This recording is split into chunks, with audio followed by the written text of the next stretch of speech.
महानुभावहरू पुनः नमस्कार। मैले समय धेरै लिने छुइनँ। ज्यादै महत्त्वपूर्ण विषयमा आज हामीले छलफल गऱ्यौँ।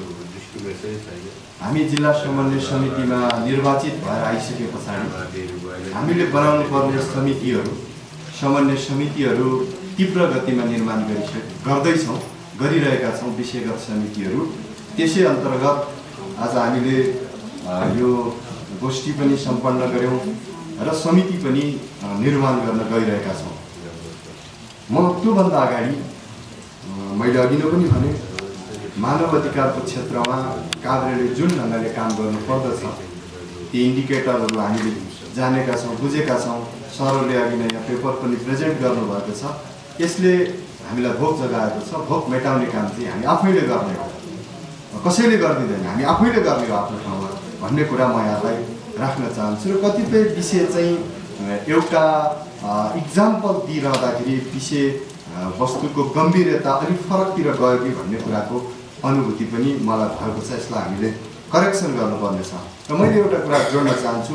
हामीले अस्ति भर्खर एउटा जिल्ला समन्वय समितिको बैठक बसेर एउटा निर्णय गरेका छौँ कि जो लैङ्गिक हिंसामा परेका छन्, जो 14 इयर्सभन्दा मुनिका बालबालिकाहरू श्रम गरिरहेका छन् अथवा जो अप्ठ्यारोमा परेका छन्, तिनीहरूको लागि जिल्ला स्तरमा चाहिँ एउटा सेफ हाउस निर्माण गर्ने कुरा जिल्ला समन्वय समितिले निर्णय गरेको छ। हामी हाम्रो सभाबाट पनि पारित गर्दैछौँ र हामी यो जिल्लामा अहिले सुरु गर्दैछौँ। त्यो हेरौँ के हुँदो रहेछ। हामी त त्यसको चाहिँ महिला हिंसा नहोस्, त्यो लैङ्गिक हिंसा नहोस् भन्न चाहन्छौँ।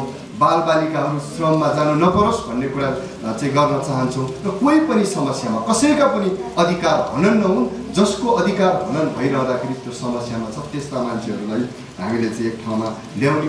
मैले कतिपय सन्दर्भमा जोड्ने गरेको छु। हिंसामा परेको कारणले गर्दा जाने ठाउँ आफ्नो कोही छैन भन्ने भइसके पछाडि त्यो मान्छे सुसाइड गर्छ क्या। त्यस कारण अनाहकमा मान्छेले ज्यान पनि गुमाउनु नपरोस्, जीवन रक्षा चाहिँ सबभन्दा पहिलो कुरा, त्यो दायित्व हो भन्ने कुरा हामीले सम्झेर जिल्ला समन्वय समितिले त्यो निर्णय गरेको छ। हामी त्यसलाई कसरी सम्पन्न गर्ने, त्यसलाई कसरी कार्यान्वयनमा लान सक्छौँ भन्ने हिसाबले हामी नगरपालिका, पालिकाहरू र सम्बन्धित सरकारवालाहरूसँग सल्लाह गरेर नै अगाडि बढ्ने कुराको जानकारी पनि मैले गराउँदै अहिलेलाई भने यो हामीले मानव अधिकारको क्षेत्रमा गर्नुपर्ने कामका बारेमा, हामीले भइरहेका समस्याका बारेमा यहाँहरूले पनि राख्नुभयो। त्यसमा हामीले त छलफल गऱ्यौँ। अझ थुप्रै महानुभावहरू यहाँ बोल्नुपर्ने हुनुहुन्थ्यो। समयको पाबन्दीलाई ख्याल गर्दै सबैलाई हामीले बोल्ने अवसर दिन पनि सकेनौँ। त्यसका निम्ति आयोजकको तर्फबाट म क्षमा माग्दै अहिले जिल्ला समन्वय समिति यो चाहिँ निर्माण गर्ने भनेर अघि नै मैले अध्यक्षता ग्रहण गर्ने बेला भनेको थिएँ।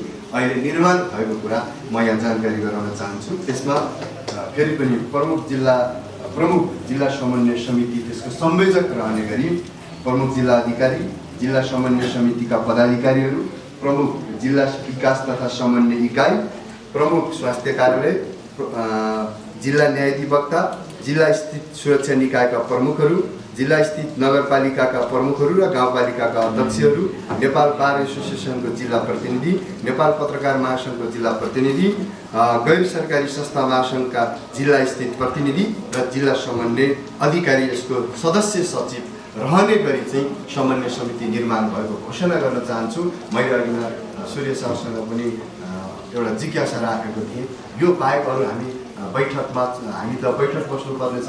समग्र जिल्लाको चाहिँ हामीलाई रिपोर्ट चाहिन्छ काम गर्न अलिकति सजिलो हुने हिसाबले आमन्त्रित सदस्यको रूपमा यो मानवाधिकारको क्षेत्रमा काम गर्ने महानुभावहरूलाई हामी समेट्न सक्छौँ कि सक्दैनौँ भनेर उहाँलाई मैले सोधेको थिएँ। उहाँले तपाईँले एकदम सक्नुहुन्छ भन्ने कुरा गर्नुभएको थियो। र यसमा अर्को 5 जना आमन्त्रित सदस्यको रूपमा चाहिँ ती साथीहरूलाई नोमिनेट गर्ने गरी, आमन्त्रित सदस्यको रूपमा मनोनित गर्ने गरी चाहिँ यो समन्वय समिति निर्माण भएको म घोषणा गर्दै यहाँहरू व्यस्त समयका बावजुद पनि यो कार्यक्रममा आउनुभयो, आफ्ना चाहिँ समय दिनुभयो, आफ्ना जिज्ञासाहरू राख्नुभयो, सुझावहरू दिनुभयो। त्यसका निमित्त जिल्ला समन्वय समितिको तर्फबाट हार्दिक धन्यवाद, आभार व्यक्त गर्दै सबै विषयगत समितिहरू यसै गरी नै हामी बनाउँदै जाने, यहाँहरूसँग समन्वय गर्ने कुरामा कुनै कमी नराख्ने वचनबद्धता व्यक्त गर्दै यो कार्यक्रम यहीँ सकेको घोषणा गर्छु। र